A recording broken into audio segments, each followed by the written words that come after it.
Hello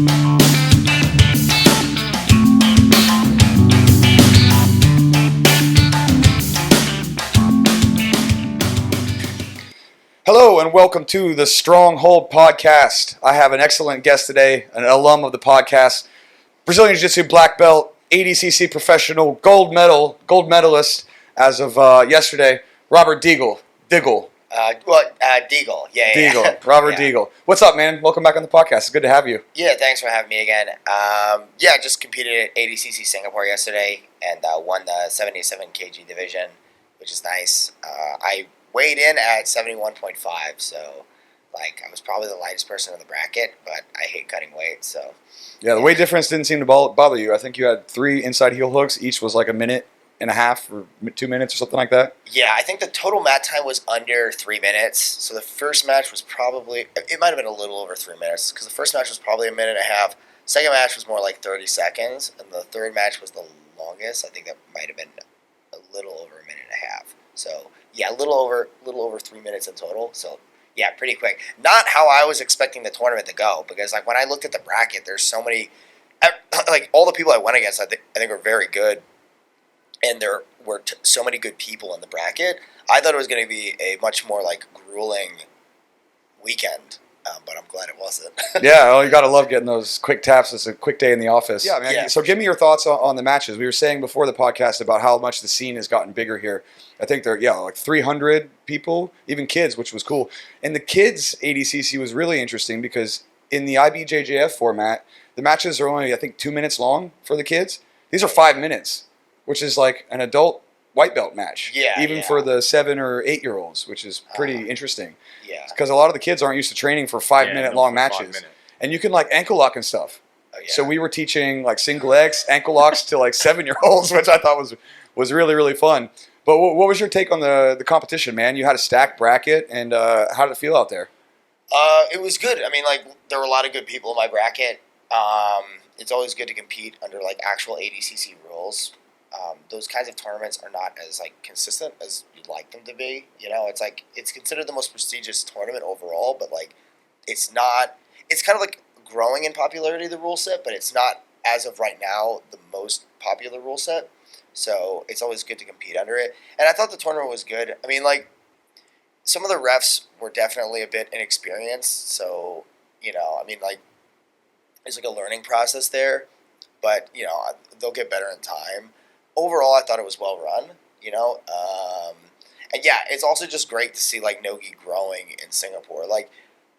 For a local ADCC Open to have that many good people doing it, even just looking at the pro divisions, they were extremely stacked. And then when you consider all the non-pro divisions, the intermediate, the beginners and stuff, there were people who were doing intermediate who I think easily could have been doing pro. Yeah. You know what I mean? Lots of people.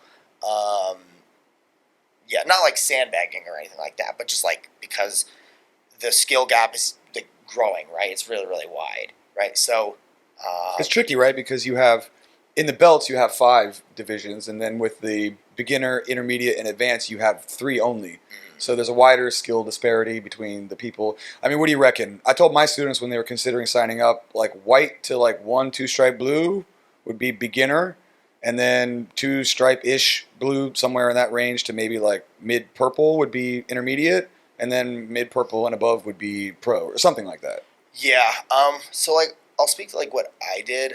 I never competed in beginner. So I did white belt gi tournaments, and then the first no gi tournament I did intermediate. And that was probably 7 months into training. And I don't really remember why I did intermediate. I don't know if my coach told me to do it or whatever, but I didn't do beginner, and I wound up winning. I did pretty well, and then I did another intermediate tournament.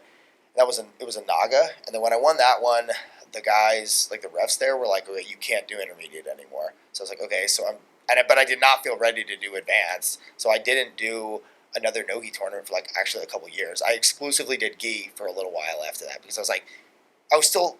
I had just gotten my blue belt. You exclusively did gi for a couple. I can't years. imagine. Yeah, for a couple weeks. No, for a couple of years. Oh, I thought you said for a couple of weeks. No, a couple of years.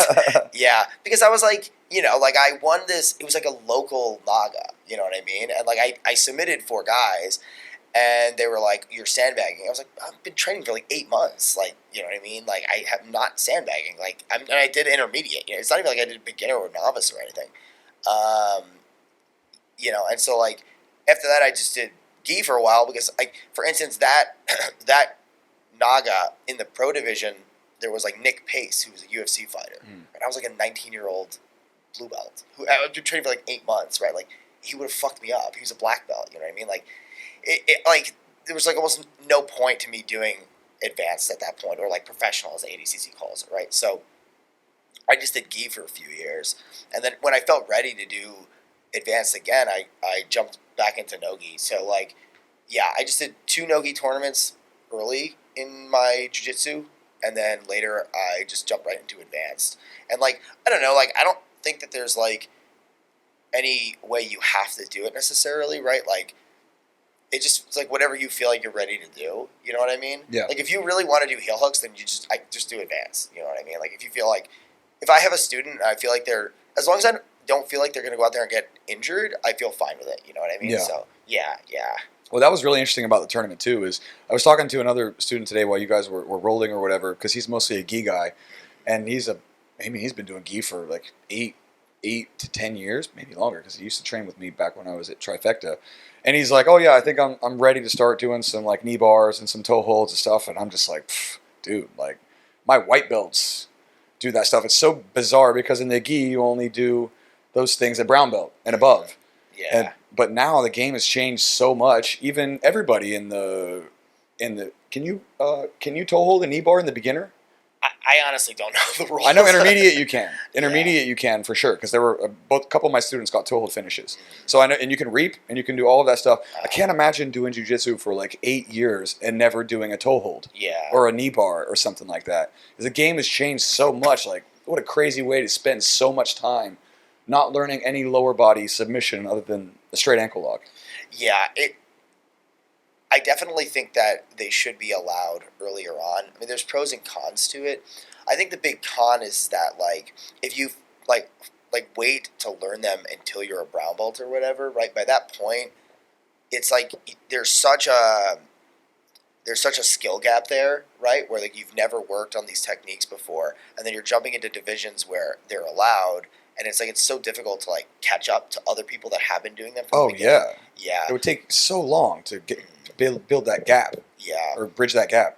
So I think it's like I tell students mainly to not worry about whether it's legal. Like they say, "Oh, this isn't legal. I can't do this in this tournament." Right? I'm like, "Yeah, okay, sure," but like you're not training to like win this blue belt tournament, right? Like your goal ultimately is to get a black belt and do well in black belt divisions, right? So like I think you should just develop a game that like will, as long as it's legal in the black belt divisions, like that's what I tell people to focus on, right? Like I don't really care that much about like blue belt tournaments. Like No-Gi Worlds just happened this weekend, and the amount of people that are calling themselves world champions now because they won blue belt divisions, to me is like, it's like, come on, you're not a world champion, you know? You're a world champion if you've won the black belt divisions, you know? Yeah, they always do that, which is kind of weird. Yeah. They have world championships for each rank. I mean, and you also came from a wrestling background initially, right? And as a wrestler, you just you compete at your division. You're hopefully the best guy in your room, so you get the starting spot, and then you have no idea who that person that you're going to wrestle is. That guy could be a quote unquote black belt, or they could be a person who just started wrestling like that season,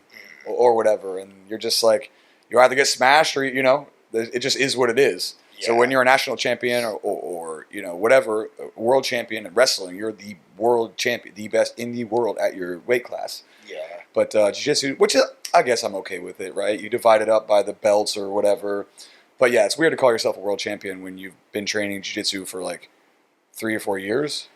Yeah, so I have no problem with like the No-Gi Worlds having like blue, purple, brown belt brackets or whatever, right? First of all, financially, from the promoter's perspective, it makes a lot of sense, right? It's probably where you're making most of your money, right? Yeah. But I think it's like, and there's still difficult tournaments. Like to win a brown belt world championship in IBJJF is still like extremely difficult, right? It's very, very difficult. I just don't view that as like a world championship. It's like you just won a really tough bracket. What do you call it? What's a better word for it? I don't know, man. I mean, they're going to call it world championship. Like the reason that it's called that ultimately is because it's the worlds. It's the worlds. The IBJJF is basically selling a product, right? And a part of the product is if you win the division, you could say you're a world champion, right? But like, and there's a certain level of credibility to it because it's the IBJJF, right? Yeah. So they won't ever call it anything else, of course, right? But to me, it's like if you are a like Masters 2 purple belt world champion, I just hate when people do stuff like they put in their bio like 5 times IBJJF world champion. It's like, okay, well, you're not saying that you won blue belt Masters 2 5 times or something like that. You know what I mean? It's like, it's a different kind of thing. To me, a world champion in jiu-jitsu is one of 2 things: black belt in the gi mundials, or ADCC. Yeah. Like that's those. To me, those are like the real world championships. And no-gi IBJJF Black Belt World Championships, that's also legit, but I mean, maybe you could call that a world championship, and ADCC is like the Olympics or whatever. Yeah. So it's like, yeah, but I guess like, I view, if you've won ADCC or you've won the IBJJF Mundials in the gi, you're the best in the world at that weight. Yeah, because Right? the no-gi worlds is still a little bit of a step, I think, but like for sure below ADCC. Yeah. Because they technically have their own version of like the world champions, the IBJJF no-gi stuff. Which now I'm glad they're allowing heel hooks and stuff like that. That at least makes it a little bit more interesting. Yeah. But yeah, it's still a step down from ADCC, I think. Nobody really cares about it to the same degree, right? Like if I ask the average like jiu-jitsu fan, like who, you know, if you mention the guys that have won IBJJF no-gi worlds, a lot of them are very well known, but like winning IBJJF no-gi worlds doesn't basically automatically determine that you're going to become famous in the jiu-jitsu community. Whereas winning ADCC basically does. Like there's no one that wins ADCC that doesn't immediately blow up, right? Especially within the jiu-jitsu community, right? That's what I mean. Yeah, for sure. I mean, some guy in the street doesn't fucking care. Yeah. Well, maybe the guy in the street, you're getting some randos who probably know, like Gordon Ryan, for example, or it's starting to permeate like the mainstream culture a little bit. A little bit, right? Like the biggest people. Gordon, because like the thing is like, I think a big part of his appeal is his personality, right? Like it's not like the Floyd Mayweather thing. Yeah. He's talking mad shit. He's getting a lot of eyeballs on him, right? People, even potentially that don't follow the sport, maybe watching to see if he'll lose, kind of like a Floyd effect, right? Like similarly. Yeah. He's almost, in terms of like entertainment value, like transcended the rest of the sport. I don't think there's any other comparable figures to him in that regard. Yeah, there's not. Yeah. I mean, like, I don't even think necessarily anybody's even close. Maybe the closest would be like the Rotolos. I think they're the ones that might be on that trajectory, that similar trajectory. They don't have the same like level of like. So I think a big part of it with Gordon is that he shit talks, right? Yes. He shit talks, and there's like, I think a lot of people live vicariously through him in that regard, right? They're like, oh yeah, like, you know, I could be like that too, right? Like, fuck all these haters, right? Like, and the Rotolo brothers, they don't have that at all, right? Like, they're like nice and polite and stuff. But their style is exciting enough. I mean, I can tell you, I just came back from the Philippines, the one show there where I was doing the judging, and both the Rotolo brothers fought, and they got a huge pop in the Philippines. The only people who got a bigger pop were actually like the Filipino fighters. But other than that, Cade and Ty both got huge pops from the audience. And this is in Manila. Yeah. Right? And still, everyone on the card, only the local Filipino fighters got a bigger pop than them, which is pretty crazy. Well, you know they're half Filipino. Really? They speak Tagalog. No, stop it. I'm kidding. For a second you had me, dude. Fuck. I'm kidding. For a second you had me. I was like, shit. No. I'm kidding. Yeah, I mean, the thing is, like, stylistically, they're pretty wild, right? So even if you don't train, there is like a visceral, like, you look at them, you're like, they're damn exciting. Yeah, they're doing crazy shit, right? Like, yeah, I just mean, like, I guess, like, the biggest sports stars tend to be, like, they have this combination of, like, a very charismatic personality. There's something about them that stands out that makes them interesting on a personality level, and then there's also their style, right? And there's, like, it's like a mix of these two things. And, like, I look at the Rotolos, and I think, like, their personality is, like, do they have, like, a really standout personality that's going to, like, jump at people? Because you don't have to be, like, a douchebag to be a star, right? GSP is one of the biggest stars ever. But, like, I genuinely think, okay, so for instance, like, and I mean this, like, not even joking, like, I think a big part of, like, why GSP blew up as a star is, okay, he's got this French-Canadian accent, it's kind of like, you can make memes about it, right, like, you know, and, like, he's got this good guy image and stuff, and there's, like, all these things, like, that stand out to Americans about him, right? Yeah. Like, I don't, is another example, I don't think, for instance, Conor McGregor would have been as big a star if he was from, let's say, like Detroit, right, or like Wisconsin or something, right? Yeah. Like the being Irish thing is it's almost like a part of the appeal, right? And like the Rotolos are just like dudes from California, like surfer dudes from California, right? And does that have the same sort of like appeal? I don't know, man. I'm not. Well, you get like a Floyd Mayweather who doesn't have the most exciting like personality, doesn't talk a lot of shit, doesn't even have the most exciting But he does though, fights. Right? But he's got this whole like money Mayweather, like fuck you, I'm the richest. Yeah, that's thing. true. That came later on in his career, but that's when he popped. But earlier, he just marketed himself as the best. He was like, I'm the best. And you're always going to get people always want to see, like the tip of the spear, the absolute best at something as well. So maybe that's how the Rotolos get. Like if they keep winning and keep winning and keep winning, people are drawn to that automatically. But in grappling, I mean, the thing is like, okay, I don't know that they are necessarily when it comes to like grappling, right? Because like the average person, you show the average person jiu-jitsu, they look at this and they just like, they don't even know what they're looking at, right? It's like what, like you could show the average person a jiu-jitsu match, and it's not even clear who's winning half the time. Yeah. Right. So, yeah. Whereas boxing, like it's obvious who's winning. If you're getting punched in the face, you're probably not winning, right? So, probably not. Yeah, it's more obvious. I mean, they in the sense they have a couple of things going for them. There's the twin angle, which is kind of interesting. They're both badasses. They're young.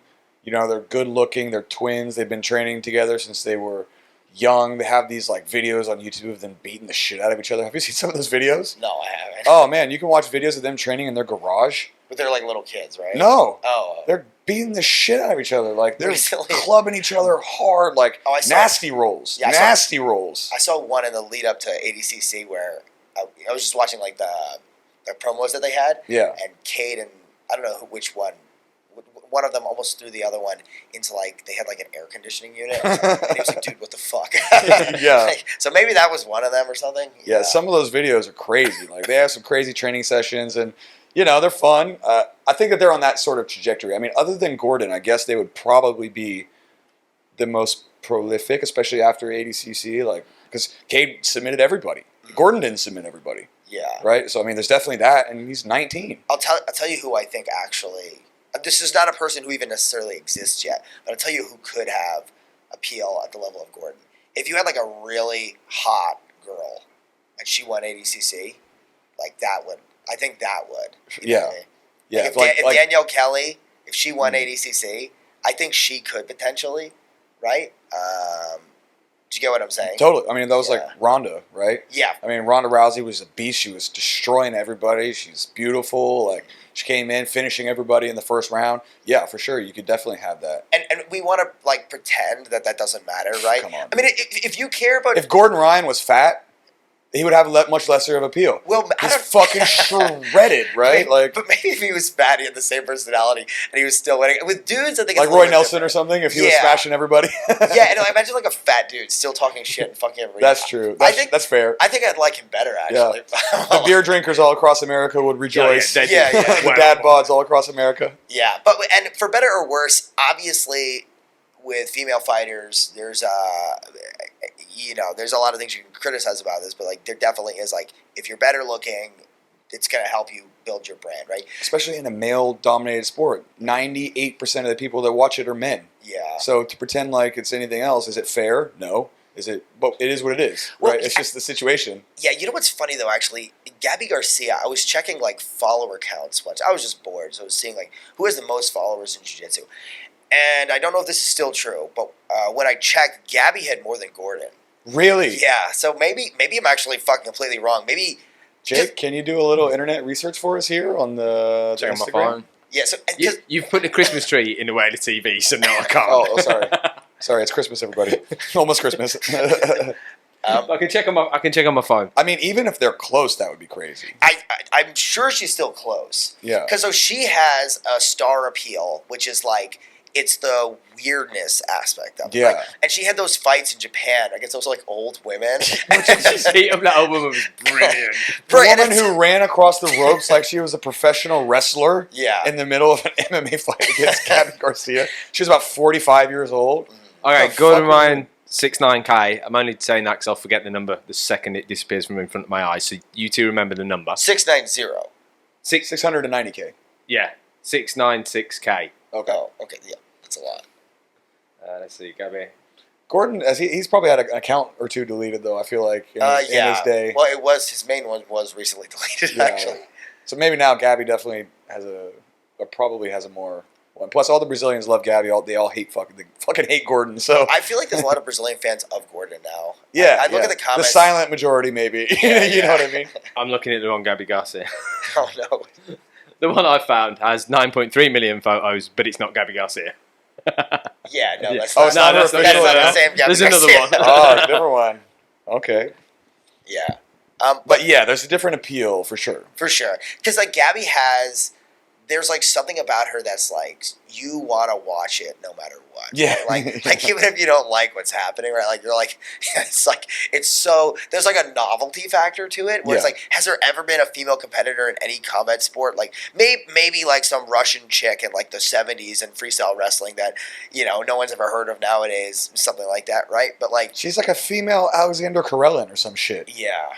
You know what I mean? Yeah. And it's crazy. She just lost I know. to Amy Campos, which is, like, a ridiculous win. Again, way smaller. Yeah. She's 525. Yeah, so I mean, okay, so Close. close, In the fairly same- close. in the same Closer than I would have thought it would have been. Is what I'd say. So for sure. this was a couple years ago that I remember looking at this, and back then I think they were in like the mid 300, 300K range, and at the time she had more than him. So, but anyway, regardless, they're still like big, and I think the other one that was the biggest was Andre, which isn't really a surprise. But yeah, anyway, so. Well, you're doing all right yourself. You got like 30, 40K? I just hit 42 right now, which is not anywhere near those guys. But like, No, but for a jiu-jitsu person that Yeah. like shows tons of like just videos of you drilling shit and showing how to do some leg locks and some passes and all that kind of shit, like that's pretty respectable. That's some respectable numbers. yeah. So Oh, speaking of, can we touch on this? As a result of this, you got to do a private with Song Yadong, who I just put on my Instagram, where he was at the. Was he there yesterday? He was there yesterday because I met Yang, who has long hair now, which kind of freaked me out. Yang is the owner of Equilibrium MMA, and he's been on the podcast too. oh, cool. I get all these fucking people. Eventually, I managed to get them all. And so he told me on the podcast that he used to manage like Zhang Wei Li, and that back then Song wasn't even ranked. I think he must have been 21, 22 years old. Just moved to, I think it might have even been before he moved to Team Alpha Male. And so yeah, he was there with Yang yesterday, and me and Charmaine grabbed a photo with him. You were able, and he wanted to do a private with you to work on some leg lock defense or some shit, right? So Yeah, it was cool. He I've watched him for years. Like I think he's probably my like top 15 favorite UFC fighters. Song Yadong, for the listeners, if you don't know, he's like currently ranked number 5 I believe he's number 5 in the UFC bantamweight division. Yeah, something like Legit as fuck. He's definitely the number 1 Chinese fighter in the world. Tang Kai is the current one champion. He's the first ever male MMA world champion. But of course, like one in the UFC. The UFC is still the biggest game in town. He's top ranked, and he's young as shit too. What is he? 25, 26? Yeah, he's still super young. Something like that. Yeah, Tang really impressed me. Tang too, Kai is though. fucking good. Yeah. Make no mistake. I'm not saying that, Yeah. that's not an amazing feat. He's definitely the first ever male world champion. But Song Yadong has a good chance of winning the UFC championship. Yeah, I really hope he does. I think he has like a really fun style. But yeah, anyway, so he's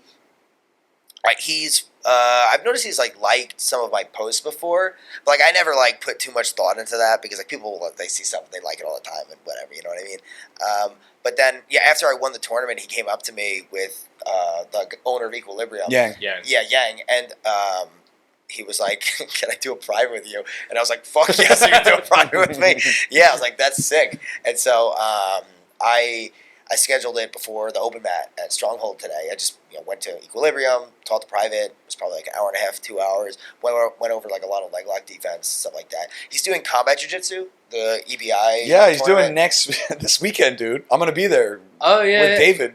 Ron fighting. was telling me about it. In Mexico. No, he's doing the one here. No, he's doing the one in Cancun. No, they said he was doing the one at Tanglin. I thought. I mean, someone had better find out for him because he's got a flight to catch if he's doing it there. Like, no, you need to Mark go told me he was doing the one at Tanglin CC, which is here in Singapore. I think he's wrong. So, Okay, that's what Mark said. I was like, Yeah. what? Song Yadong is going to do a combat jiu-jitsu in Singapore? No, He's going to fucking murder somebody. No. He's definitely not doing it because he told me he's flying out Monday morning. Oh, yeah, that's okay. why we had to do it today. Yeah, so he's doing the big one that Eddie Bravo organizes. Oh, that makes way more sense. Yeah. I was like, who the fuck is going to sign up to Like- fight combat jiu-jitsu with Song Yadong, man? What Some the blue fuck? belt from Yeah. one of the academies here, like, Oh! Song Yadong, yeah. Please don't hurt me. Everybody just forfeits immediately. No, I think he's definitely getting paid to do this one. Oh, yeah. Yeah. That makes way more sense. I was Yeah. like, what? And he's going against like very good people. Like, That makes sense. yeah. There's Team Gracie Baja, Team 10th Planet, and B Team. And it's funny, like, the B Team guys I've trained with a lot, and it's like they're really good at leg locks. And the way I treated the private was I was like, okay, let me prepare him so that his MMA career isn't ended this weekend. Yeah. Right? Like, Yeah. like that was kind Here's of how you tap early. Here's Yeah. how, if somebody gets here, you fucking tap because you're going to fight somebody soon. Yeah. Well, I mean, obviously I want him to be able to like survive Sure. in those situations, right? But I also said to him like more than once, like, look, if you If can't, you feel this, yeah, tap. if it's done, it's done, right? And he was like, yeah, of course. He was like, I have an MMA. I'm sure he career. knows that. Yeah, he's to not a some fucking extent. idiot. Yeah, right? yeah. He's going in there. I'm sure he'd like. Did you to roll win. with them? No, we didn't roll. Specific kind of thing? I'm pretty sore from the tournament yesterday. Oh, that's true. That's If fair. he was staying longer, I would have loved to, right? Yeah. But like, yeah, Just drills, we a little bit drilled. of slight specific type stuff. Yeah, we drilled, and you can tell even just from the drilling, the dude is fucking an athlete. Fuck yeah, he is. Yeah. Dude, Very I just athletic. put my arm around him yesterday, and I was like, oh shit. Like, Jesus Christ. He was bigger than he looks. you Yeah. know? Yeah. And he's a bantamweight, 135 pounds in the UFC. Yeah, I mean, I've seen bantamweights. So I've trained a lot with Aljamain Sterling. We're both from Long Island. Yeah. Aljamain Sterling is fucking huge. Dude, that motherfucker, he must walk around like 180, 170, 180.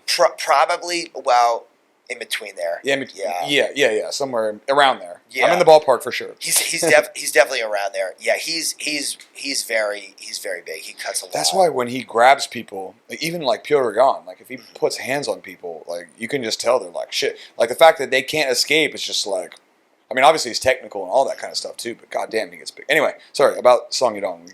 Continue on that because that's really interesting. Yeah, well, I mean, that's basically it. I taught a private to him, and it was really cool. What are you working like inside, outside heel hook defense, like shutting down like cross ashy entries, stuff like that? We mainly just worked defense in the positions because, like, I think like that's going to be much more. That's a more valuable use of the time that we had because like anyone can stall and post on someone's shins and stay away from the ground. I don't need to teach him to do that, right? He's gonna do that anyway, right? Like if he gets put into the positions, I wanted to make sure that he had.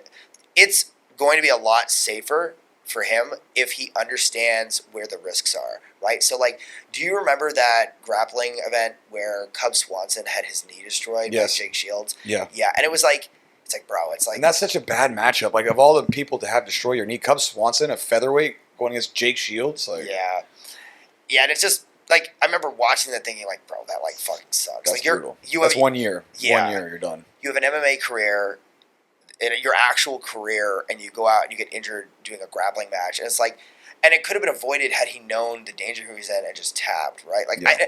I don't even think like I know Jake. Jake's a pretty nice guy. I don't think Jake was like trying to fuck him up or anything. It's just that like Cub literally turned the wrong way in the position and like blew his own knee out. Yeah. And so my main goal was like with the private, it's only one private. There's only so much you can do. But I was like, I think I can definitely prepare him to know where the risks are, know how he can generally keep himself safe, and understand at what point is he fucked and he should just tap, right? Like just a awareness type thing, right? Yeah, exactly. Yeah. So we worked like pretty late stage stuff. Heel slipping, toe slipping, hiding the heel, stuff like that. We went over like a bunch of different positions, and and it was cool. How's his English? I mean, he chatted with me briefly for like a minute there, but I couldn't really get a vibe on. I know he's at Team Alpha Male now, so I'm sure he's getting a lot of exposure to. Yeah, he said he's lived in Sacramento for 5 years, and his English it's okay. Yang needed to translate a lot. So Yang was there with you. Yeah, he was there the whole time, and definitely needed to translate a lot. Yeah, but I mean, his English is better than my Mandarin, so Yeah, exactly. you know what I mean. Like, Exactly, can't say shit, right? I'm an Italian citizen who can't speak Italian, so I can't really. I'm not really in a position to be criticizing other Shit, people for not Yeah. speaking English perfectly. I suppose the thing he's got going for him as well in the combat jiu-jitsu that Cub Swanson didn't is if someone does get hold of his leg, he can smack him in the fucking face. Yeah. So yeah, That is true. Yeah. That totally will change. Hey, you want us a good defense for a heel hook? Yeah. Punch Punch in slap the somebody face, in the yeah. face. But Yeah, you because the can strikes be- definitely change it. They do, but you could also be shocked at how much sometimes they don't. I mean, you can still definitely Yeah. hit through that, but it definitely will elicit a reaction if you get a bitch slap right across your face while you're trying to put two hands on somebody's leg. Depends on how late the heel hook is. I mean, if you're in deep shit, if you're in late stage stuff, and your hand is here, and you're already should have tapped a while ago, Yeah. you know. Well, what I'm saying is like if like so for instance like one guy who's doing the tournament, Kieran Kichuk, right? I would consider him like a fairly elite leg locker. If a guy like Kieran gets your leg, and you're thinking about hitting him in the face, you're going to have surgery. Like you should be tapping. Like Yeah, that's what I'm saying. If your hand is here, Yeah. when it should be here, Yeah, right? Yeah. Earlier than Making your then, tap. yeah. Earlier than then, yeah, 100%. You can like Especially the entries and stuff like that. Yeah. And like, late stage, you got to be ready to put your hand on them to tap, right? Yeah. But the transitions, the early stage stuff, before you're in deep shit, when you have the opportunity to smack some people in the face. Although, having said that, punching is different because I'll take a few smacks in the face to finish a heel hook any day. It's totally different than having somebody who can drop bombs on you and really, really punch you. You know, because still, you can knock somebody out with a slap. Make no mistake about it. But the threat is definitely neutered a little bit compared to if you can just drop bombs on them, right? Well, Although we have seen people get knocked out with slaps. Yeah. Do you remember? So Damian Anderson palms. So because you can slap, but you can also basically palm strike, which I would say are like different things, right? Like a slap is like side to side kind of, and a palm strike you can tilt your wrist back and Throw like a straight punch almost. it's almost like a punch with the bottom of your wrist. Baz Rutten used to have that insane one that he knocked people out with. And pancreas, Because that was the rule in pancreas. You couldn't you couldn't close fist punch. So he would just palm strike people. Yeah. And it looked nasty. It was almost It's nasty, like, right? can't punch. Watch this. That Frank Shamrock one where they're both in like the 50-50 and he just starts like palm striking him and Shamrock's like, he sticks his tongue out and then he ends up getting finished. Yeah, very bizarre rule set Pancrase had. I love it. It's so fun. Yeah. But anyway, I was going to say about Damian Anderson. I don't remember what position it was, but he KO'd someone like out cold with palm strikes. I saw that. That was EBI. Or that was the Eddie Bravo just the same Combat tournament. Jiu-Jitsu. Same thing. I saw that. Yeah. So, I'm really excited to watch it now, and I'll especially be watching him. And like, would you ever do that?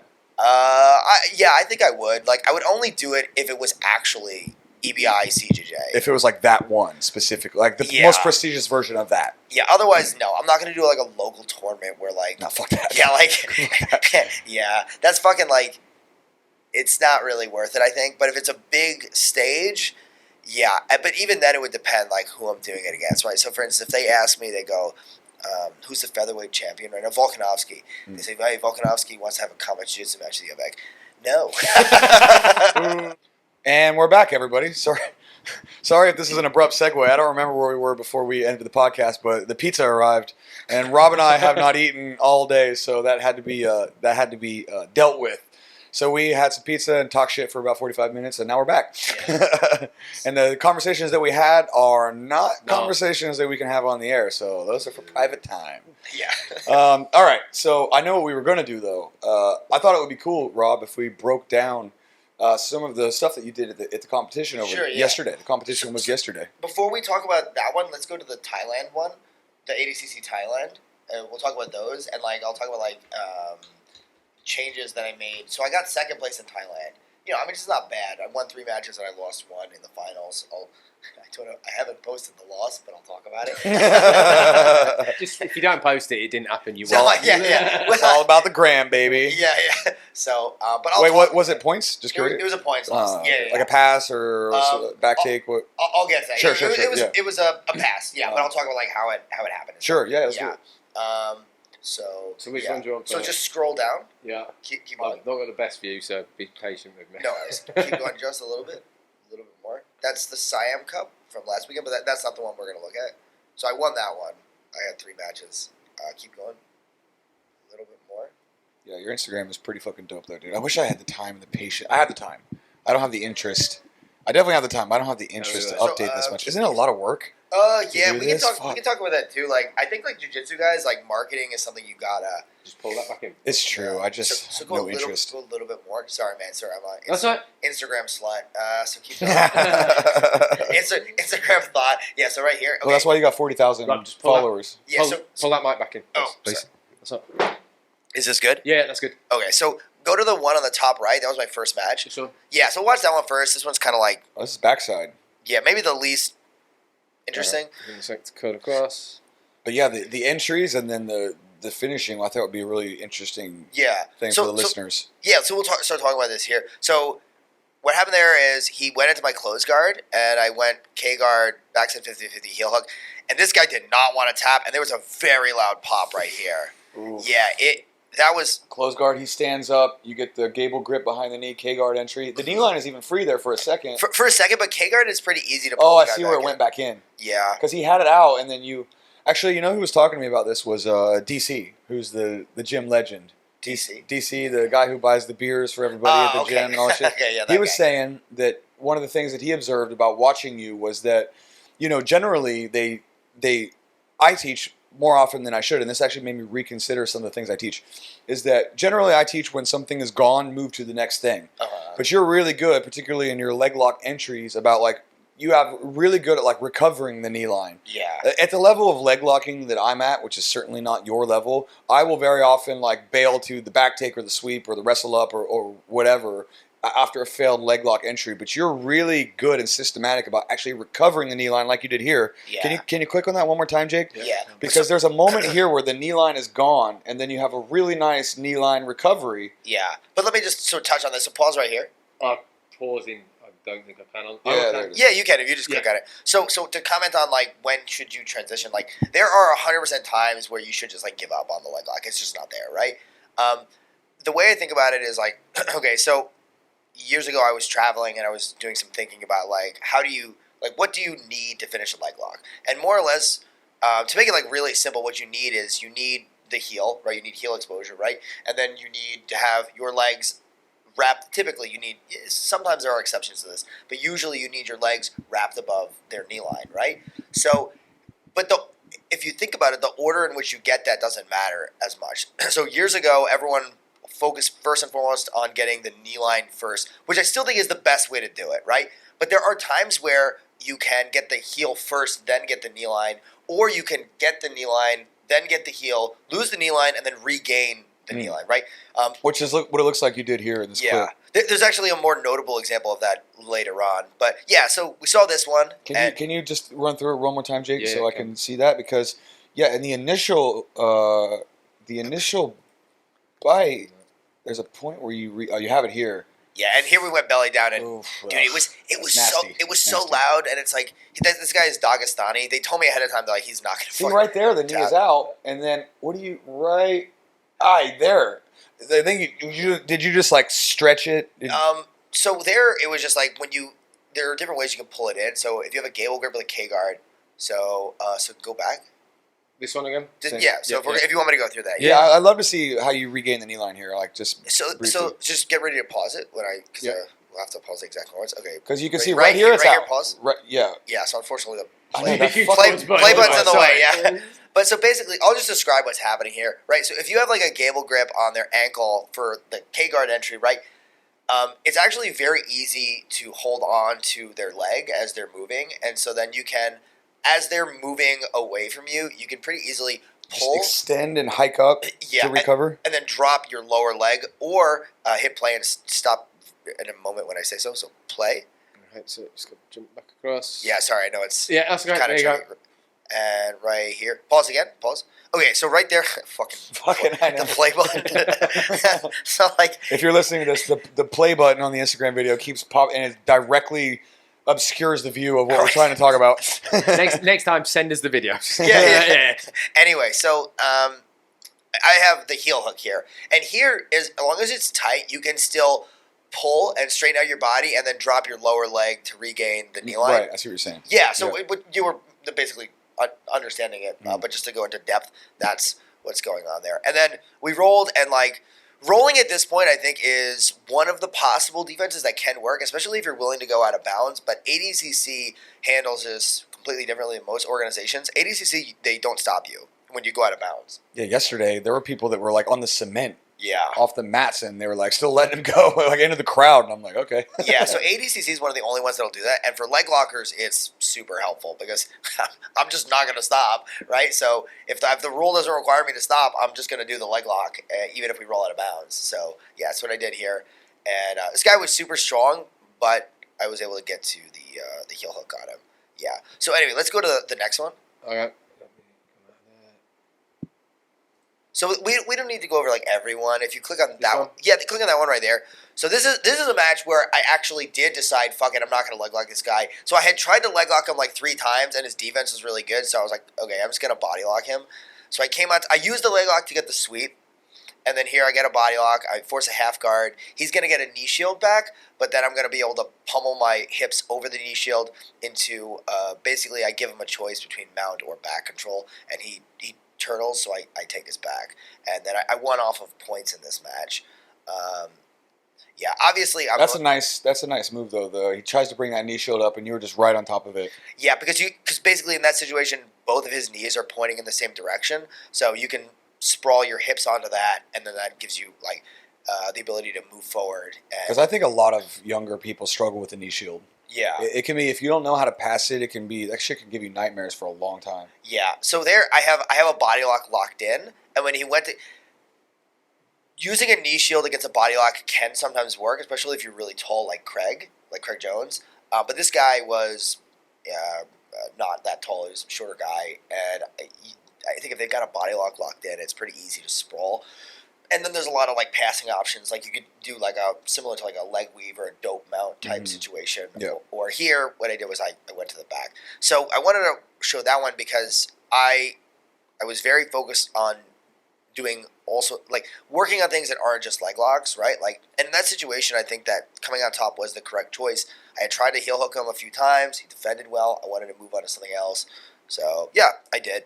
And then that one there, we don't have to watch that one. I'll just briefly talk about it. I heel hooked the guy really quick. Like, yeah, I don't even think it's like, let's watch it one time. Which one is it? I mean, if we watch them, it's fine. This is interesting.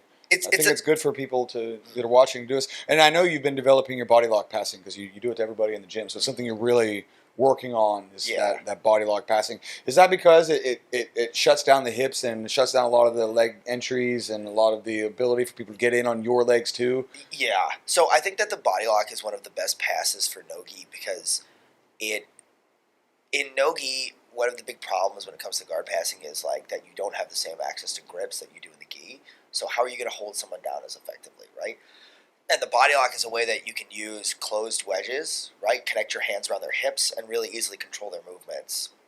You know, in the gi, if you grip someone's gi, that's kind of like a closed wedge right there. Exactly. Yeah. But in no gi, it's like a collar tie on someone's head when you're knee cutting can create pressure, but it's not the same kind of like stickiness to it. Yeah. Right? But a body lock, I think, does, you know? So it's interesting. I'm much more of a no-gi guy, right? But I roll in the gi on occasion, too. I teach 2 gi classes, kind of gi classes.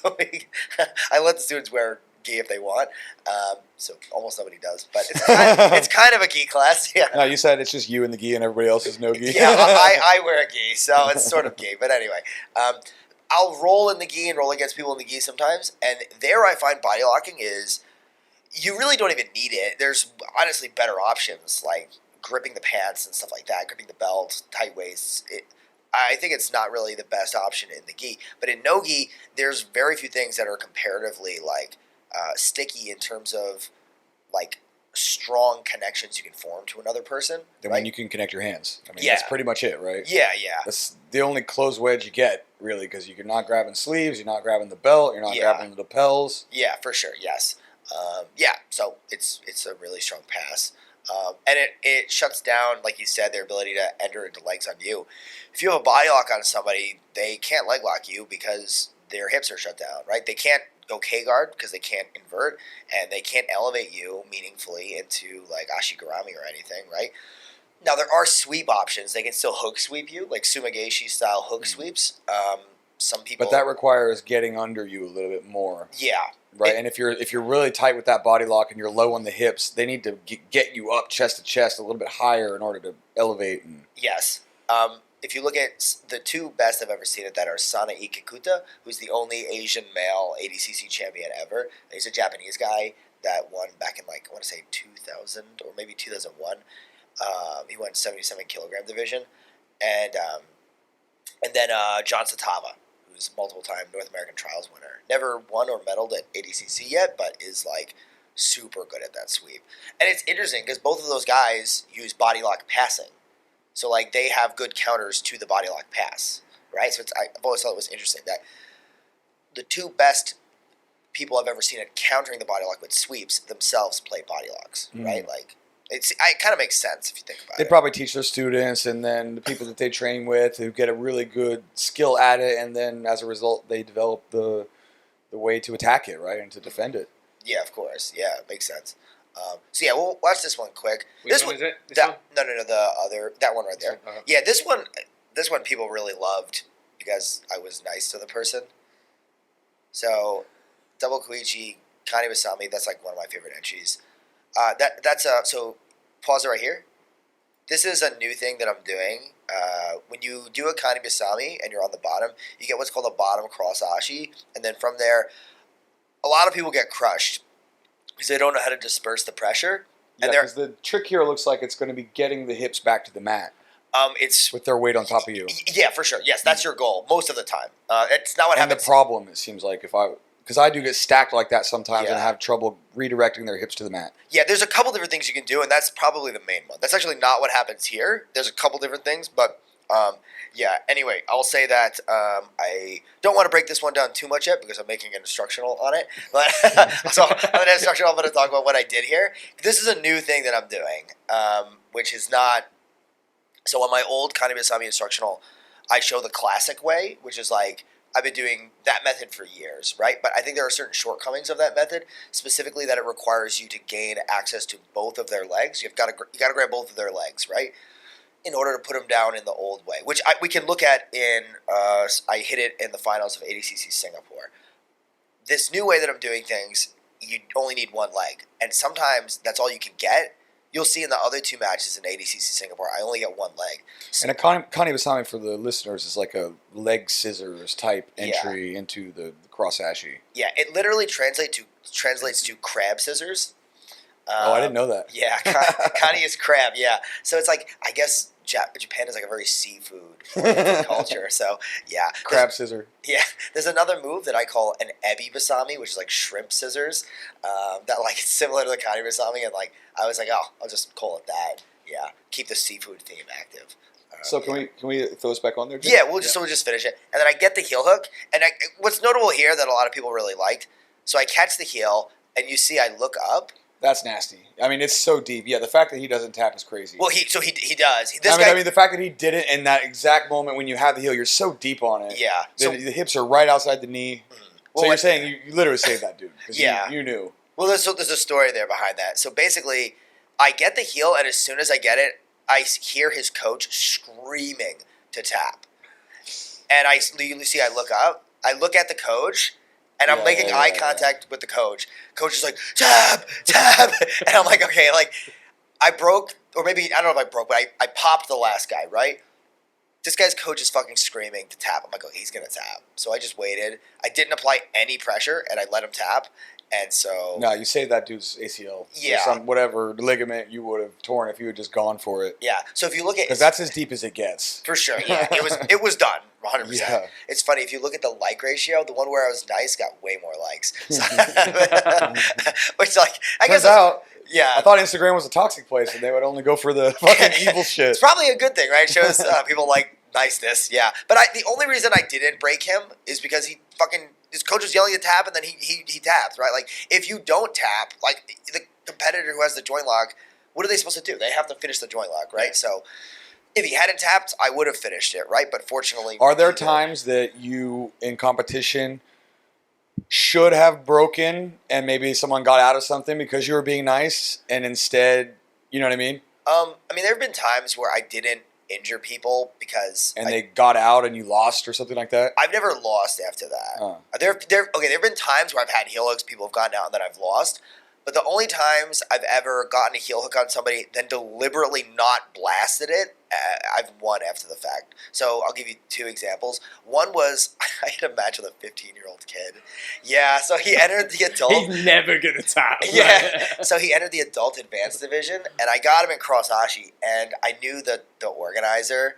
And the organizer was like, he's like, Rob, please don't heel hook this kid. And so I was like, okay. So I got on top and I took his back, and then I actually armbarred him, but that he respected. I got it. I held it really gently. Yeah. It's easier to do that than a heel hook, especially if a kid is like Because you could turn the wrong way. Yeah. You could spaz out and injure yourself with the heel hook. It's harder to do that with an armbar. Yeah, for sure. So I held the armbar, and then the kid tapped because I'm sure I don't even know if he knew what a heel hook was, right? Like, I don't know. Like, he's a young kid. Has he ever trained that? I'm not sure. What was that EBI competition where they had the 2 girls competed? They were like 16 years old, and they allowed the heel hooks, and then the girl got put in the inside heel hook. It looked like she didn't even know what was happening, and all of a sudden she got the triple tear, ACL, MCL, whatever it was. Yeah. That was brutal. She was like 16, they made the heel hooks, I guess, okay in the last minute, and then all of a sudden she's horrifically injured. Yeah. You know? I don't think you should ever allow serious joint locks for children. Like, even Seems a bad idea. Yeah. So I reffed a tournament years ago where these 2 13-year-olds went against each other, and it was a guy and a girl, both young, so they made them go against each other. And the girl got the guy in an armbar, like the boy, and I immediately stopped. The girl got the boy in an armbar. The girl got the boy, right? They're both 13, and I stopped the match immediately. And like the dad of the boy and the boy were like yelling at me. They're like, "You made him lose to a girl," and I'm like, "Bro, I made him not get his arm broken by a girl." You know what I mean? Like, because I tell you what, as well, a boy is definitely not tapping there, Right, and will let his arm get broken. So you did the right The thing. ego alone, right? Yeah. yeah. So I feel like I did the right thing in that situation because it was a fully extended armbar. Like, he was done. There's no getting out. Some of these parents are so short-sighted about this kind of stuff. It's Yeah. like, you really want your 13-year-old to get possibly injured in like a regional, local jiu-jitsu competition, you fucking idiot. Yeah. Well, how? It's like, there's a reason why you're the ref and not the goddamn parent. Yeah. It's because they're too close to the situation Right. to be fucking objective. It's like you're letting your ego cloud. This is why you need someone else to be in charge of that and not you, because you're obviously not capable of being impartial with your own child.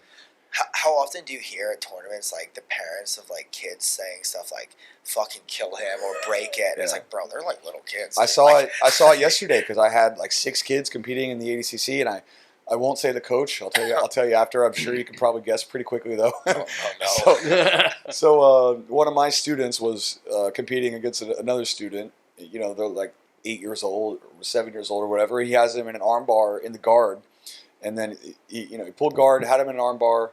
And it was the finals, and my student pulled guard, and I was like, first of all, I told him not to pull guard, because obviously you get a negative point if you pull guard. Yeah. And he was just like, because he told me, he's like, I'm going to pull guard. And I was like, no, so this one you can't. It's the finals. You're going to get a negative point. Don't pull guard. He went in there and just pulled guard. Nice. You know.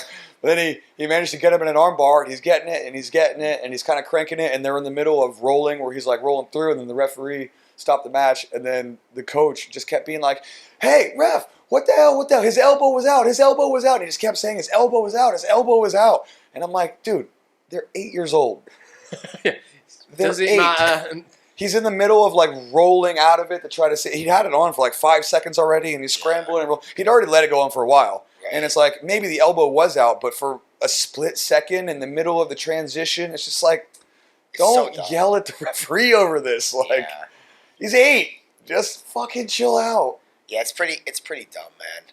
I think the only time to risk joint locking damage is when it's a high-level competition between adults. Yes, And who even- can choose that for themselves. Yeah, and even then it's like, bro, like, if you get me in something and it's done, like, I'm just going to tap, man. You know what I mean? It's like, because at the end of the day, it's like, bro, it's like, if I don't tap, am I going to be able to train anymore? Yes. Right? Like, it's like... It's so short-sighted to not Exactly. tap. Yeah, it's fucking stupid. But yeah, so anyway, that's a story of me being nice to this guy.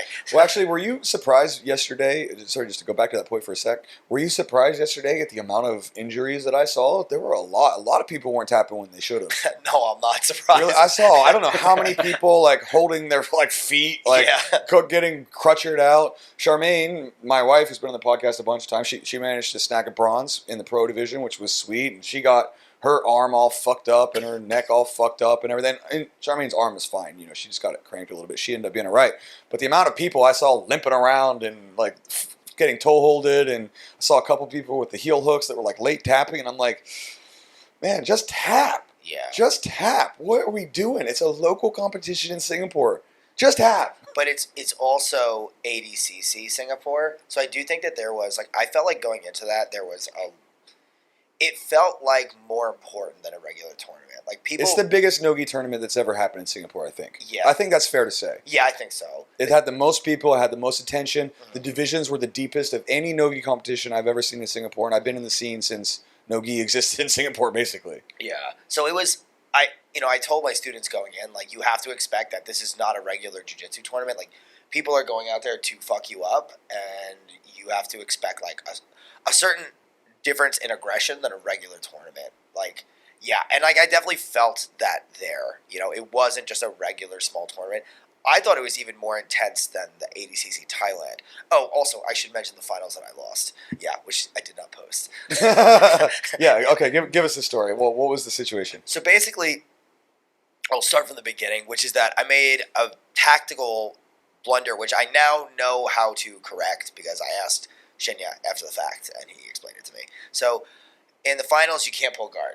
But the first half of the match, there's no points, so you can get taken down. If you deliberately allow yourself to get taken down, you're basically pulling guard legally. That's what Gordon did against Andre. Yeah. And Luke Griffin did this against Owen Livesey in the finals of European trials. Luke is a major training partner of Gordon's, right? Like, I'm surprised they just dangle that shit out. Yes. And if you take the bait, then you just go down. I'm surprised more people don't do this, but they're gonna, because now like Gordon pretty much exposed it to everybody. He did it against Nicky Rod and he did it against Andre. I hope they never change this rule, by the way. But anyway, so in the finals, I thought I did that. So the kid, my opponent, Nikolai, I shouldn't call him a kid because he beat me. I'm not saying it like an insulting way. He's younger than me. That's why I'm saying that, right? So Nikolai, he collar tied me, and then he like kind of foot swept me. I was like, oh, that's a takedown, bro. So I sat down, but they're like, no, like he didn't touch my leg. So it's got to be like, I guess he has to be like touching your leg. So from now on, he kind of whiffed on it, and you just went down. And, yeah. Oh, okay. So, I've been waiting for this. Oops. Yeah. And so I got a negative, and I was like, damn it, fuck. And so we were pretty neutral for. I was trying to enter. He was defending. Pretty neutral for most of the match. And then I think there were about 2 minutes, a little under 2 minutes left, and I got a K guard. I inverted. I went to go to backside 50-50. Got pretty close. He put his hips down, and I came up off of that. I was trying to score the sweep. I wasn't able to hold him down. I should have like been more aggressive with trying to hold him down. I think it was like too like cautious. What, did he turtle, or he just managed to get back on top or something? No, he went down to his back, and then when I came up, I don't remember exactly what happened, but he sprung back up. He couldn't get control. I couldn't consolidate the sweep, and he put me back down. And when he put me back down, instinctively I was like, oh, it's ADCC. I can't let my hips go to the floor. I turtled, but that was a tactical error because if I would have just gone back down to my hips, that wouldn't have been a reversal because I hadn't reversed him because I didn't consolidate it. Oh, I see. Right, so he wouldn't have scored either. So it still would have remained. I still would have had a -1, but yeah, I turtled, and as soon as I did it, he grabbed my hips. And I was like, "Fuck, that was so stupid." And then eventually, I was able to re-guard, but it was not a great re-guard because he was all over me. This guy's a lot bigger than me. He cut to make 77. I walked in at like 71, right? So I was pretty small. And he was able then to get a pass to north-south, and that's how he won. And so after that, I was like, okay, I need to make adjustments for ADCC Singapore. So I wanted to talk about the Thailand tournament first because it's like, I see these two tournaments as like, okay, ADCC Thailand, I went out there, I worked to develop my game in new areas, but I didn't fight as aggressively for my A game. There's always, when you're competing, there's a reason to do different things, right? Like, sometimes you compete to grow as a competitor. If you only ever do the same thing, you're not going to get better. But there's other times where you just have to be like, I just need to fucking win this, right? And so that's how I felt about ADCC Singapore after, I was trying to win this, make no mistake, but I feel like I should have insisted on my A game a little bit more. Like in the finals, I should have fought harder for leg locks, Yeah. I was thinking more about like scoring, which was... You chose a different tactic to sort of see how that would go in competition as opposed to sort of forcing the issue and getting into your best positions and attacks. Yeah. And yeah, I mean, at the end of the day, both approaches are important, right? You learn valuable things from the thing in Thailand, right? Yeah, like, for sure. That would be the long-term thought process of like, why would you not go to your best stuff in the finals? And, you learn a valuable fucking lesson about this very specific situation, which is an important meta when it comes to the finals of any of these things. Like the rules and very specifically what situations do here and there. Like you turtled when you should have gone back because of it. So you may not have had the lens of that thought had this not happened, which may benefit you down the line. Yeah, for sure. And this is how this shit goes, right? I mean, it was definitely valuable. And I feel like my goal as a competitor is I want to simultaneously be capable of being a very dangerous leg locker while also being a very good positional grappler, right? Because I think that that's how you win high-level tournaments. You can't just be a good leg locker, and you can sequence your leg locks with positional grappling. So anyway, so if we go back up to the ADCC Singapore, unfortunately these videos are not as high quality. Which one do you want first? We'll do that one first. So this is probably, I think, the most interesting one. So this was against Paul Lim, who's a really tough local guy. He's been training with Mikey Musumeci. So I elevate him here. And so this one I'm going to have you pause a lot. Yeah, nice. There are interesting... Another Kani Basami entry. Yeah, all three in this tournament were Kani Basami. We'll watch this whole thing and then I'll break it down. Yeah, that's the way to do it. And the finish, unfortunately, you can't really see what happens super well, but I'll explain it and you guys will just have to take it on faith. Dude, the next time we do this, just let me and Jake know. We'll have him come and actually give professional quality video and shit. So Okay, that sure. way I'll come film you. So mate. that way It's we fine. can break this down and get Okay, the so best I'll view give you and multiple angles and everything if you want. Great, nice. shit. You know how we do things, dude? Come on, man. All right, that sounds good. I think there's probably better video of this that the tournament recorded, which hopefully someday will surface. Oh, nice. So that I get the heel here, and bro, it pops pretty loud. So pause right here. So I'm gonna have you pause. Yeah, that's fine. That's briefly nice. with this one. Yeah. So first thing was Paul has been training a lot with Mikey, and I'd heard actually a lot of different things about his game. Some people were like, "Oh, he's a Barambola guy." Some people were like, "He's a heavy top pressure guy." So I was like, "Okay." I mean, I'm just gonna go in and just focus more on my game than his because I heard multiple different versions of what kind of a grappler he was. Either way, I heard he's damn fucking good. Yeah. Really, really good. Yeah, I heard. Young guy, probably one of the best in Singapore for his age. Yeah, I've heard this from multiple people. For sure, I've heard the same thing.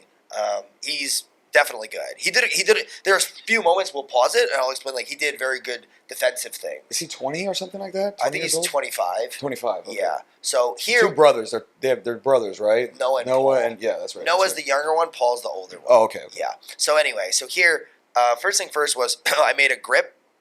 I think I have a baseball bat grip here. 2-on-1. It's a 2-on-1. Yeah. So I made a baseball bat grip. I'm elevating him, and I did a good enough job to elevate him that I could then punch for underhooks. So play and pause right here. Yeah. So I get the underhooks, and then immediately I switch from one underhook to a grip on one of his legs. So I'm trying to make sure I can hold.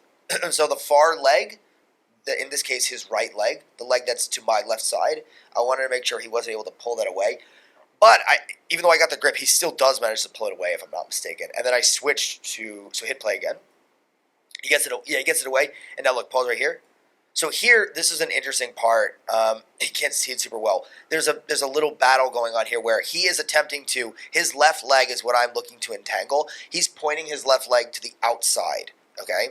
So Nikolai, the guy in the finals I faced in ADCC Thailand, he also did a great job of doing this. This is something that you can do in order to make it difficult for someone to entangle you within cross-ashi with a Kani Basami. So you point the knee to the outside, okay? The way to deal with this, we'll look at this in a second. Don't hit play yet. The way to deal with this is you take my left hand, which was holding his other leg. I reach underneath and I grab the top of his knee.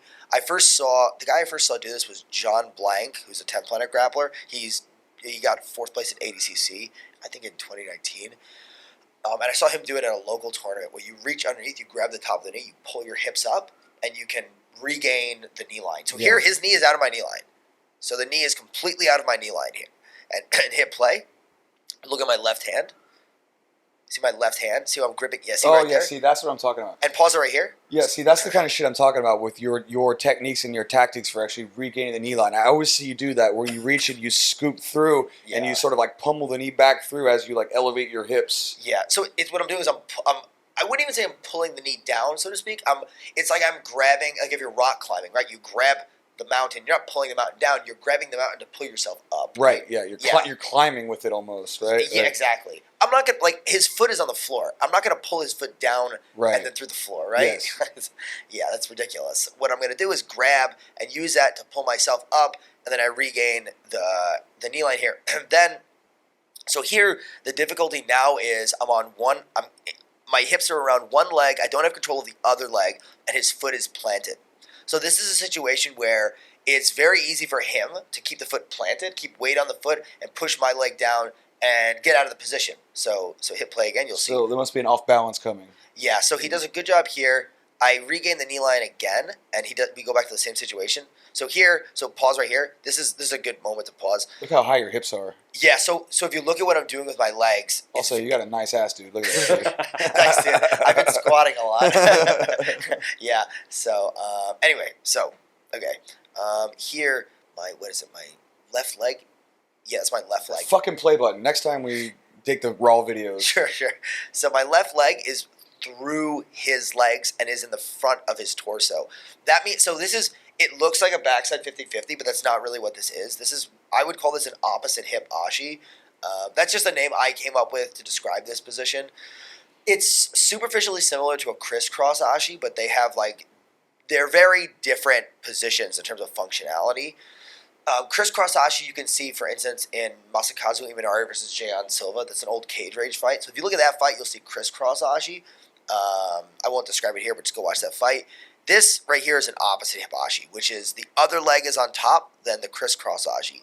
Here, my left leg again is through his hips, and the goal here is to be able to push into his torso with my foot in front of his torso in order to put pressure to the back of his knee to lift his foot off the mat to expose his heel. But he actually does a really good job. I was surprised at how strong he was. Really fucking strong. I was surprised by how well he's able to keep his foot planted here. Usually when I get here, it's not a difficult thing for me to do to push. And so when I push with the foot here, it elevates the hips. And you can't see this, but my right arm is cupping on my thigh. And those things combined have a really creating like a frame. It's a frame, yeah. It creates a really strong structure to elevate the man's hips up. Yeah. And then when the hips are elevated, that's this arm. Is this? Yeah, that's what you're talking about, right? Yeah, right there. Yeah. So when you elevate the guy's hips, the foot becomes weightless, and it's therefore easy to put pressure to the back of the knee. That lifts the foot off the mat, and you can expose the heel because it's no longer on the floor, right? Yeah. So, but he does a good job preventing that. He planted really hard, and if I'm not mistaken, I think he might have put his other knee down to help that. So hit play. Yeah, so see how his other knee's down? So he's able to keep that plant really good. So I bailed. I went back to a regular cross-ashi. I spun for the heel, and he spun. So pause right here. You can't see this, but what's happening is I abandoned pursuit of the heel hook momentarily in order to grab the secondary leg so he couldn't spin out. And his knee was coming out of my knee line here. So what I'm doing is I'm holding his secondary leg so that he can't spin or spiral. Spin, spiral, or push, yeah. And then eventually you'll hit play. I forget exactly what I saw. In the moment I was like, oh, the heel's there, and I spun and I caught the heel. I honestly don't remember, but in the moment I saw something and I let go of his secondary leg. I think I might have taken my right hand. My right hand here, grabbed the ankle, stuffed it, rolled, and caught the heel. So I hit play. And it was like, because he's about to spiral again when you release his secondary leg, and then you caught it in the spiral. In the spiral, yeah. So I regained the knee line, I let him spiral, and then I catch him. And it was a loud pop. I checked up on him afterwards. I was like, are you okay? It was pretty loud. It was as loud as the Russian guy in Thailand's knee that I popped. But he said he was fine, so I'm happy to hear that. Yeah. Anyway, so hit play, yeah. And we'll see. Right now I'm holding the secondary leg. Again, I don't remember what I saw. Maybe I just regained the knee line. I was like, okay, it's time to go. Right here, I got the knee That's line. where it is. Yeah, it's right. It's right there. I got it right here. Yeah, and then he tapped right away. Yeah. He waited a little bit longer than he should have, actually, I think. Yeah. But anyway, we can go on to the next one. This one? So yeah, quick heel hook. This one's not as interesting, but it's still interesting. Another Connie Basami entrance. Yeah, this is more of a yeah, this one's fucking terrible because it's so far away. But so here he and you start off a lot of these entries with the 2-on-1 baseball bat grip to sort of get the reaction. If you can get under, you're going to enter in Connie Basami. If they pull back, you wrestle up. Yeah. So here I had a 2-on-1, what I call like a lever grip. So not a baseball bat. The lever grip is Marcelo Garcia. Can you show it on the camera? What's it, like a baseball grip is kind of obvious. Baseball right? bat is this. Lever grip would be more like hand on the elbow, hand on the wrist. Oh, okay. So Marcelo used to do this a lot. Like an arm drag almost. Like it's a grip. You would be here, and then this would chain for the arm drag. So like that. Yeah, I use it for arm drags all the time. I used it for an arm drag in this match actually, and he defends the arm drag, the back take. It's like the arm drag, but you don't have the cross grip. You have the straight grip instead. It's the straight grip. Yeah, but then you can chain it into the arm drag, and that's what I do here. And look, my right hand's going to arm drag. And to deal with that threat of my back take, he picks his leg up. I go to a straight ashi, and I just do a really classic Connie Basami here. And then here, I regain the knee line. He jumped. You should never, ever try to jump out of a cross ashi because you're taking weight off your off the leg. Yeah, you want weight on the foot. You don't want to take weight off the foot, right? So it's kind of a panic reaction, though, right? Yeah. To just like kind of try to dive out of it. Right. Maybe if you were 8 minutes into a match and you were sweaty as shit and you try to like yank it out or something, but in the first 20 seconds here like this this was a 30-second match. Yeah, so. yeah, exactly. Yeah. So yeah, we don't need. But it's a good note to the people listening. Don't try to jump out of a cross ashi entry. Yeah. Keep that leg heavy. Hide the heel. Yeah. Because as you jump away, you're exposing the heel. Yeah. You need to keep the foot down. You need either the hips or your foot on the mat. The hips will allow you to rotate and hide your heel. Keeping the foot on the mat will allow you to hide your heel using the floor as like a surface, right? Yeah. So you need one of those two things. If you jump in the air, you have nothing. No point of your body is in contact with the floor, so you can't rotate to hide your heel, and also you can't put your foot flat on the floor. So it's unless you succeed in jumping out of their knee line, which maybe if you're like sweaty or like maybe Turkish oil wrestling, that would work, right? But or if the person has a weak connection and you're like and sweaty, a combination of the two, maybe you can like try to kick out of it or something. But it's certainly not a technical escape to say the least. No, not at all. So then we'll click on the last one. Yeah, this one's pretty interesting too. So this one is against Maher, who. So if you pause, I'll just talk about. Maher's another alum of the podcast. Oh, nice. He's been on here. Another fucking awesome guy. Yeah. Maher, I love you. By the way, shout out to Maher because this guy is still killing it. Still competing. Still doing it. You even gave the compliment. He's one of the best black belts in Singapore, and I completely agree with you. I think for sure. I said to him after the match that his earlier performances in that day showed why he's a veteran black belt. Like, he's a very good black belt. Crafty. He did what he had to do to beat the people that he beat in the finals. And it's matches that a lot of people thought he would lose, and he still found a way to pull it out. Yeah, it was an amazing performance by you, Maher. Come on the podcast, bro. Let's do another one. Let's go. Come on. Anyway, so he I trained with him a lot. Like, I trained with him like last week. You know what I mean? Like, I like Maher a lot, right?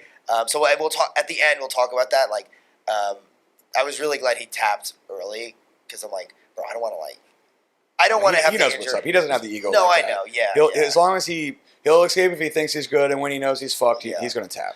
Yeah, but anyway, so before this match, I was mentally preparing myself for like a very difficult match because my hair is like exhausting to roll with. Totally.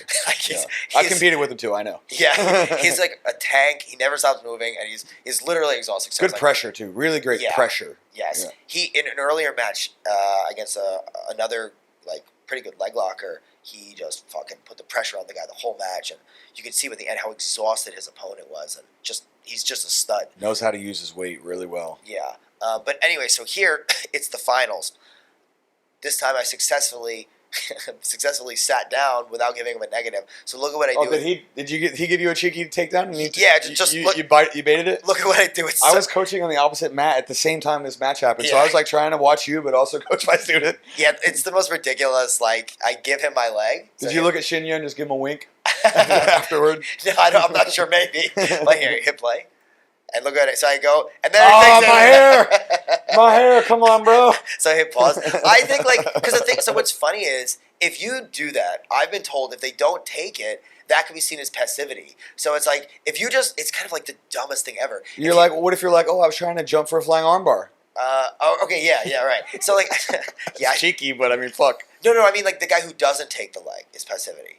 Oh. Right. So if you, I was thinking the other way around. Like Yeah. if they're wise to what you're trying to do, Right, which is yeah. just give up a technique, basically. so the thing is like if you think about it, So explain what we're watching for the listeners. So basically, you did the thing we talked about earlier. Yeah. You're baiting you're giving him your leg. Yeah. Because you don't want to pull guard, but you want to play guard. Yeah. So you're sticking your leg out there on the hopes that he just kind of takes it and takes you down, so you don't get a negative point. yeah. So I'll explain. Like ADCC has two types of points: negative points and positive points. All ADCC matches, positive points are not included in the first half of the match, but in the finals, Negative points are. the whole match, Mhm. which is Yeah.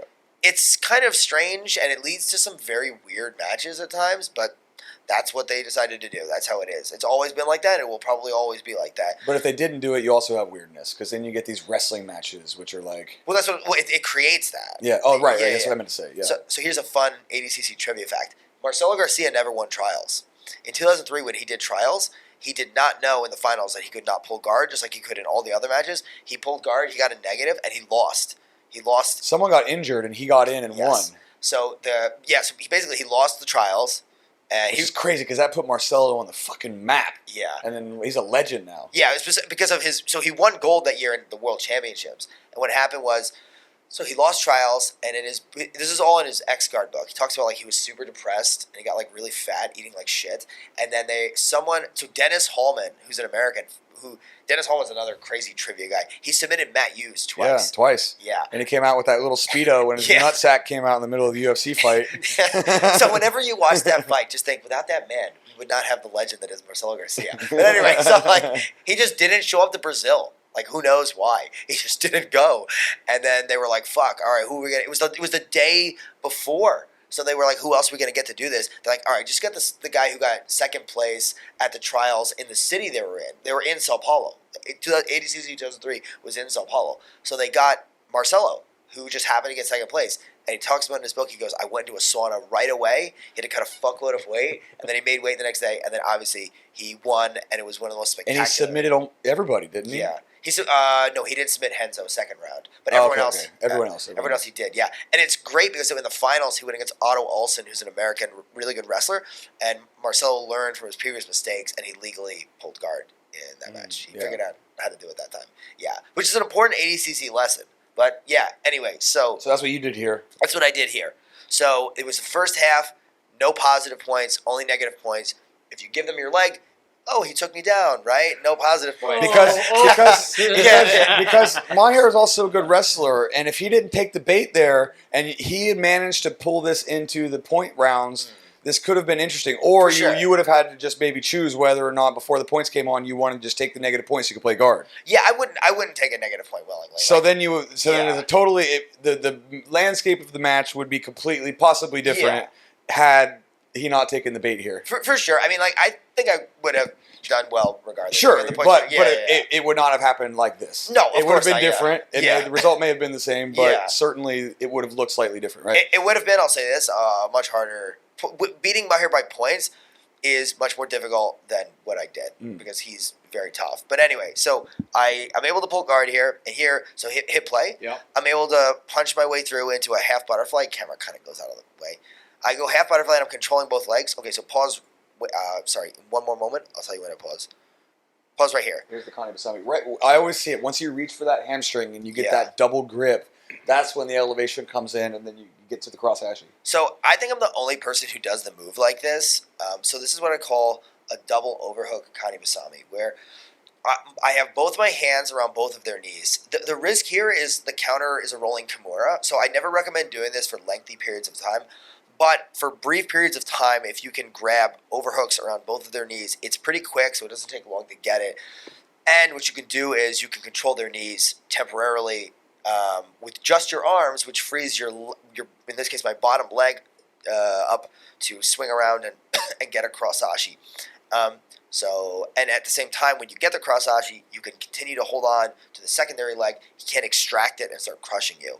So that's what I did here. It's funny because I don't know if I've ever done this to Maher in training. When we train, I feel like the rounds are very different than this. But anyway, so hit play, and we'll keep going. I'm able to see I grip, I pummel, I shoot through a Kane Masami. Pause right here. I think it's interesting, so here I'm in a crushed Kane Masami, right? A lot of people struggle at this point with the move. This is the they're getting stacked. It's that same thing we were talking about in the previous one. This is the way I deal with the problem here is like the classic way of dealing with the problem, which is like you control both legs and you bind his knees together and you threaten off balances in both directions. And ultimately, I'm able to put him down to the mat. So something to say about this is I think it's interesting how frequently people say that this is like an inherently dangerous position for your knees. And it's like I have literally done thousands of this, and my knees, I think they're as bad as any other jiu-jitsu black belt my age, right? Like, we all have shitty knees to some extent, right? My knees are not fucking falling apart, right? So I think people say this is really dangerous. I think really you just don't know how to do the move. Because if you do it the way I'm doing it, there isn't unnecessary pressure on your knees, and you can put the guy down. It's because you're like hip to hip. So the pressure's not really on if you're like low and the knees start to extend outward, but you're so high on the hips, you're so deep in there that I think the pressure's not really going to your knees. A part of it is that, but another part of it is how I'm dispersing his weight with I have a frame across his chest, which you obviously can't see. Your right hand is framing across his chest. Yeah. And that's where you're going to try to Kazushi him forward. Yeah. Or potentially backward. I forget which way he fell, but it's that, and then it's also my grip on his secondary leg that pins his knees together. That's with your left hand on this back far leg here. Yeah. Yeah, so hip play, we'll see. I actually forget which direction he falls. I think backwards. Yeah, I get him to go backwards. Yeah, so he goes backwards. So that's really what topples him, is the frame and pinching his knees. And so pause right here. Oh, you're just about to get the bite in the heel. So I missed this one. So Maher has good heel hook defense. So he defends the first one, but I maintain control of the secondary leg. And what I do is to catch him. So hit play again. I take his secondary leg, I move it across to the other side, and I get what's called, you can't see because the fucking ref's in the way, but, so pause right here. So I have a double cross ashi, so his legs are like across his hips. You have one leg in each armpit. Yeah, and so here, and then I put him onto his left hip, so it's really hard to hide the heel here. It's not impossible, but it's really hard, and this is like a classic technique this is old leg lock guy up in Boston, and Kenny Lovitaire, I forget how to say it, sorry. I met the guy, he's a super nice guy. Old school leg lock legend, in the US at least. And this is something that he used to do a lot, right? This is like his staple. The double cross. Double cross, and you put him on the far hip, and then you triangle your legs. So he called it the game of death. He named it after Bruce Lee. It's a good name. It's a good name, the game of death. Yeah, so anyway, so it worked out here. It's a good way to catch somebody's heel who's savvy to defense, okay? Which Maher is. So hit play again, and I'll tell you when to pause it right away. So you see how it's across. I catch.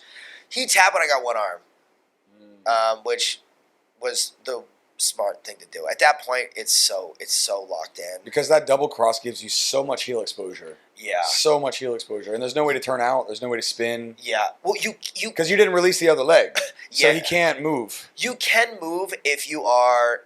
There's some people that are just hyper flexible that still can, but most people can't. It's a pretty sticky situation. So because if you release, then the spiral and chasing the heel to connect your hands begins. But since you had both and you just went to the one arm, then you may not be able to generate the same amount of pressure as connecting your hands, but it will be enough a lot of times. Yeah. So So basically, what I went into that tournament with the mindset was I'm just going in to win. Today's not the day to fuck around and try newer stuff. If I have to come on top, I feel very confident in my passing now. I feel very confident in my sweeps. The Siam Cup tournament, which we didn't go over, but it's on my Instagram, people can go see it. I won that tournament with passing, sweeps and passes. I got a leg lock, I got a heel hook in the finals, but the more difficult matches, arguably, I won with passes and sweeps and passes. so I feel confident I can do that if required. But like in this tournament, my mindset was I want to go for my A game first. Like I want to go for like heel hooks first. And in the event that I'm unable to get that, I'm perfectly happy to come on top and score. But I am gonna aggressively go for my A game first. I took the tournament like very seriously. I wanted to rebound after ADCC Thailand. I went and I did the Siam Cup in Bangkok exclusively like as a warm up for this. It was that was a great tournament in its own right. I made money in that tournament, so arguably better than ADCC Singapore. But the prestige is way greater in the ADCC tournaments, right? So Well, you can tell that. Yeah. You can tell. I mean, this was definitely the most stacked no-gi competition, and realistically, people don't realize how new no-gi is in Singapore. I mean, most gyms don't even. I mean, there's not one gym in Singapore that's like a full-time no-gi gym. There are gyms that have gi and no-gi. Like Stronghold is basically split 50-50. We have no-gi and gi every day, so we have gi and no. Like, there's always no-gi every day, and there's always gi every day. But there's only maybe 2 gyms, 3 gyms in Singapore that even have that. Yeah. And now you're seeing 200-300 people at this competition, so you can see that a shift happening. And then when you look at the professional division, you start to see female and male. You're in it. Mujig's in it. There's lots of other black belts in it. Tiffany Teo's in the females division. Like, you're starting to really see the level go up. And over the next few years, it's going to be more and more and more. So it was great to actually see you compete live. I don't think I'd actually got to see. Of course, you come and train every week at the gym, so I've had the pleasure of getting to roll with you and stuff. But Rob, that was a hell of a tournament, man. Thanks. It was great to watch. And thank you for breaking down everything on the podcast. And Yeah. we can do these whenever you want, man. I could Sure, fucking geek out on this shit for hours, but Jake's got a family and a wife to take care of. So. Can I just comment quickly? Sure, please. Yeah, of course. so I think the most no-gi-oriented gym in Singapore right now is probably where I'm teaching. Mm-hmm. So I've essentially turned Tiger Muay Thai Singapore's Jiu-Jitsu program into an ADCC program. Yeah, so like every day at 2 p.m. we do ADCC competition, which I open to everyone. I let anyone come to that. You don't even have to be a member of the gym. By the way, that's badass. Yeah. Real quick, that's badass. You and Stronghold are the only gyms in Singapore where we allow people to come and train for free every single week, which is fucking awesome for the scene and just in general. So people, if you're listening to this, you should definitely take Rob up on that. You can't get this quality training to pay for, and then the fact that you're offering it up for free. I mean, if you're a jiu-jitsu person and you're interested in this, I mean, what an opportunity to go and do that. I mean, come on. Thanks, man. Yeah, I do it because like I want to get good training in, right? Like I need to train, and I am very ADCC oriented. So the sessions are completely built around ADCC. They're not classes. Like I'm not teaching techniques. People just show up and we train, and it's not an open mat either because we're not just doing whatever. Like there's a structure to what we do. Yeah. I structure it like a sports practice, right? Like I want to develop specific skills around the ADCC format, and tactics and yeah, we go over ADCC rules a lot. ADCC rules are very, very complicated. There are so many intricacies and nuances, and the only real way to learn it is through like long-term exposure and experience. Like you just have to do a lot of tournaments. You see, like there's so many random things I can point out that I'm like, okay, I only know that's the case because I was in a tournament and I either saw it happen in a match or it happened to me, right? Like for instance, if you're in overtime or in the finals and you're standing and you put one knee down and it's down for 3 seconds, that's considered a guard pull. I know because I had a trials match that I lost like that. It was 0-0 overtime. I think I probably would have won the decision. I was the more aggressive athlete. I came closer to scoring, getting submissions. But I did that in the finals, and that got me a negative. And I didn't think that was a guard pull. I was kind of doing that so I could like get low and do a cheeky little shot so I could pull guard after that. But nope, that's apparently a guard pull. I was told it's called the Nicky Rod rule. So, oh, really? Yeah, apparently. I don't know how true that is. That's somebody said. And so I learned that because of immediate experience. Direct experience. Yeah. Yeah. What day did you do that on? That was the West Coast Trials. That was like No, I mean the Tiger. Oh, every Monday, Tuesday, Wednesday, Thursday, Friday. So every weekday, 2 p.m. I mean, that's crazy that you're just offering that. If you're listening to this podcast and you have that time free, you should go fucking train with Rob at Tiger. Yeah, it's kind of a select type of person that has 2 p.m. free on a weekday, right? Yeah, It's usually crazy people. Dedicated people. Yeah. Very dedicated. We get a pretty high level crowd, but I even there's like a 16-year-old kid that comes, and he's really good. So And as long as you come and you are respectful and you train safely, the only thing I haven't kicked anyone out, but I would kick someone out if they were like a jackass and they're hurting people or they're like a dick. Spazzy or ego or some shit. Yeah, but yeah. And then at night I teach regular classes. So if you want to like officially, formally learn from me, you have to sign up at Tiger Muay Thai, Singapore. But during the day I have the 2 p.m.s. And yeah, we train really hard in that. I love those sessions. They're really fun. And then every Sunday, I come to the Stronghold open mat, which is awesome, bro. too. I tell everyone that's the best open mat in Singapore. Oh, thank you. It's such a compliment. Yeah, no worries. I really appreciate it. It's just the most fun. It's like that's probably the single biggest no-gi like session anywhere in Singapore, right? So like the Tiger Comp sessions, we'll get anywhere from 8 to like 15 guys. Ooh, there's a Stronghold open mat gets like 30, right? Yeah. Yeah, so if you like no-gi, that's the session to go to. Well, thank you for saying that, man. It's a compliment. A very sweet thing for you to say. I'm just glad we do it. And I mean, listen, if you're listening to this podcast, you just got told 6 days a week that you can train for free. If somebody's looking for fucking money for the value, I mean, you can't do much better than going with Rob during the week and then me on the weekend. And Rob's also there with me on the weekend. So I mean, you can be with Rob fucking 6 days a week if you structure your life right and have some free time during the week. But please also sign up so I don't get fired. Yeah. We both appreciate a sign up or two here and there, just so we can keep the lights on. Yes, thank you. All right, everybody, let's wrap this thing up. That was a juicy one. Rob, thank you, man. Yeah, no worries. This is the second time we've done this. It's a pleasure. Yeah, likewise, man. Thanks for having me on. It's always fun. Yeah, it's always a good time. Jake, thank you for staying late, my man. We appreciate it. My Apologize to your wife and children. Tell them that we love them. I'm telling them nothing. Okay, everybody. This is also real quick just to say congrats to all the people who competed. You know, this podcast is mostly listened to by people within Singapore. You know, there's some KL peeps that listen to it and a few people outside. So congrats to everybody who was there, all the staff, all the people that competed, all the coaches out there. We love you. You guys make it happen. Shinya, I know you were working your ass off, bro. You were fucking looking stressed out at that motherfucker, but thank you. We all appreciate your work. Everybody, this is the Stronghold Podcast. You guys have a good day. Thank you all for watching.